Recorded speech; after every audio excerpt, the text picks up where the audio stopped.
Control your mind before your mind controls you. Close your eyes for 1 second, now open them. In that 1 second, your brain made about a dozen decisions without asking you. Decision about what to notice, what to feel, what to fear. You didn't choose any of them, they just happened. Here's the truth, most people never learn. You don't run your mind runs you unless you learn how to take it back. Today, I'm going to show you the science of why your mind controls you. And then I am going to give you 5 steps backed by real research to flip that switch and win any battle you face. Not just battle with other people, the battle inside your own head. How your mind controls you. Brain runs on 2 systems. System 1 is fast, automatic and emotional. It reacts before you think. It's the part of you that snap at someone, panics before a big moment, or scroll your phone without deciding to. System 2 is slow, logical and deliberate. It's the part of you that plans, reasons and make wise choices. Here's the problem, system 1 runs the show almost all day long. Scientists estimate we make thousands of decisions daily, and the overwhelming majority are made automatically by instinct, habit and emotion, not by conscious thought. There's a name for this in neuroscience, the amygdala hijack. The amygdala is the emotional alarm system in your brain. When it sends a threat, even just a stressful email or an insult, it can override your logical brain in a fraction of a second. That's why you have said something in anger you didn't mean, or made a decision in fear that you later regretted.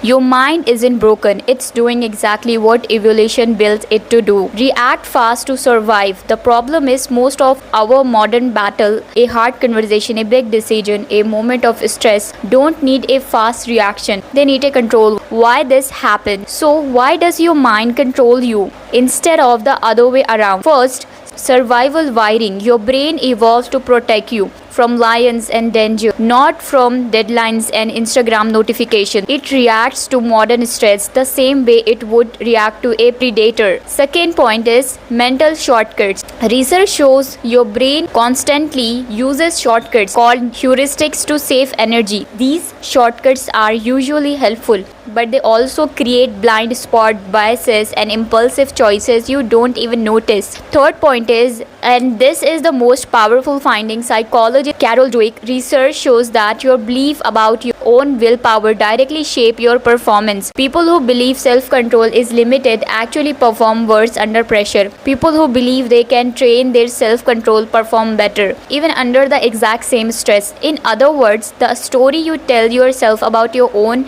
mind becomes true. If you believe you are always at the mercy of your emotion, you will be. That belief itself is the chain. Why this matters? Every battle you will ever face, a job interview, a hard conversation, a moment of doubt, a temptation to quit, will be lost or won in your mind before it happens in real life. If your mind controls you, you react, you panic, you quit, you say the wrong thing.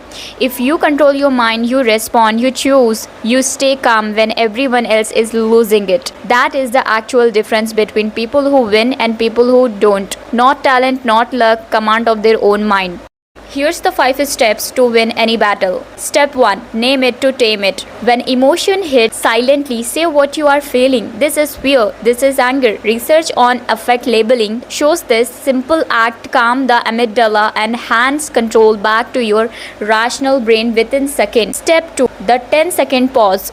Before reacting to anything stressful, count to 10 before you speak or act. This tiny gap is enough time for your slow logical brain to catch up to your fast emotional one. Step 3. Control your breath, control your brain. Slow deep breathing in for 4 seconds, out for 6 activates your body's calming response and directly lowers stress hormones. Athletes use this before high pressure movement for a reason. It works. Step 4. Change your belief about your own willpower. Remember Dweck's research. Stop telling yourself, I have no self-control. Start telling yourself, I am someone who is training my self-control. That single shift in identity changes your actual performance. Step 5. Rehearse the battle before it happens. Visualize the hard conversation, the interview, the tough moment in advance, calmly in detail. Mental rehearsal activates the same neural pathways as real practice. So when the moment comes, your brain has already been there before.